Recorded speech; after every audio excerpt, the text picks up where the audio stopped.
প্ৰথমতে নন্দীগিৰি উপূঞা সমাজ কল্যাণ সমিতি গোটক ধন্যবাদ জনাইছোঁ। আমাৰ মাৰ বহুদিন ধৰি বেমাৰত পৰি আছে, তেওঁলোকে আহি পিনে আমাক এটা সাহাৰ্য তেওঁলোকে আগবঢ়াইছে। তেওঁলোকক পুনৰবাৰ আমাৰ পৰিয়ালৰ ফালৰ পৰা বহুত বহুত ধন্যবাদ জনাইছোঁ।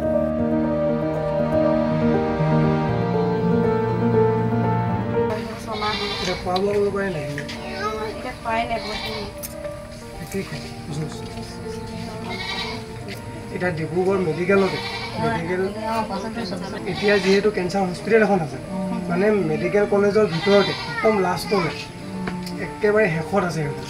তাত একবাৰ দেখাই চাব লাগিছিলে। তাত কেমো চেমো দিবলগীয়া হ'লে তাতেই দিব, থেৰাপি দিবলগীয়া হ'লে তাতেই দিব।